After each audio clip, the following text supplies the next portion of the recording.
تماشاوانên hêja meha Sibatê sar û seqemên digel sar û seqembûna xwe jî gelek gulên nazik tê davedan.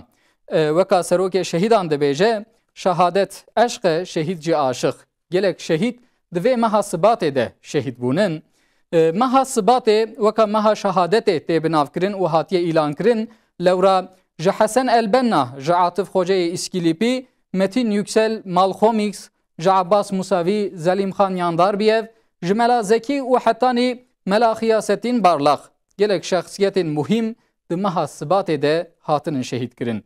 Em ji bo hemû şehîdên xwe ji Xwedayê Teala rehmet dixwazin û em wan carek din bi rehmet û minnet bibîrtînin.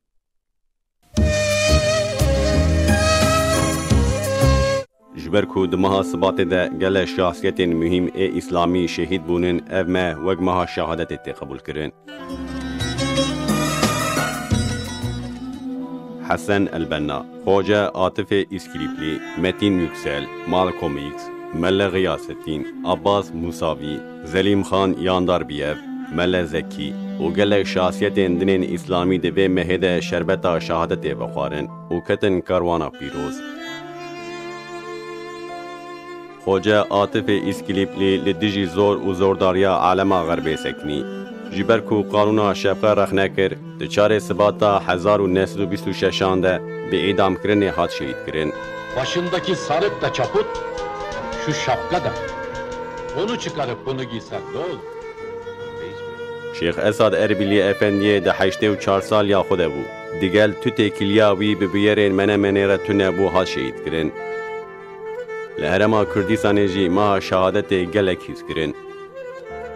Mele Zekî, Mele Xiyasettin ji ber ku serê xwe li ber zulm û zordariyê netewandin ketin vê kerwana bi nûr. Malxomî jî di vê mehê de şehîd bû.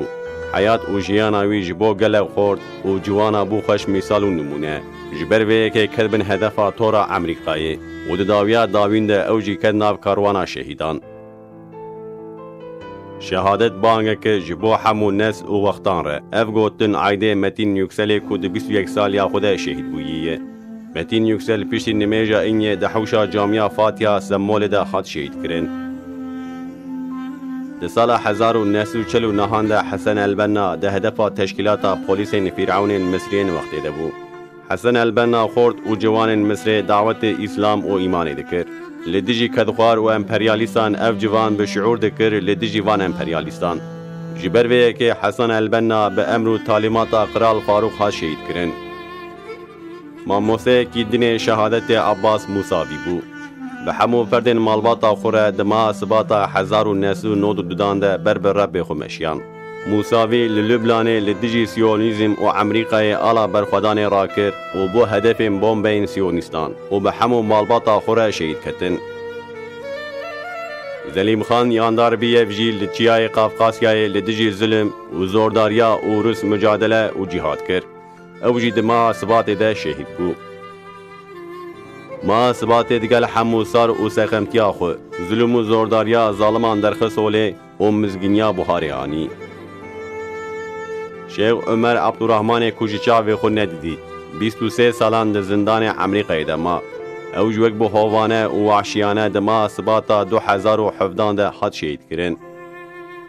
Di meha Sibatê de qeyda herî dawîn li Bangladeşê hat qeyd kirin.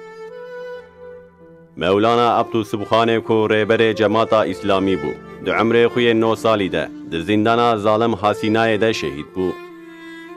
Em ji hemû şehîdên xwe re carek din rehma Xwedê Teala dixwazin û wan bi rehmet yad dikin û bibîrtînin.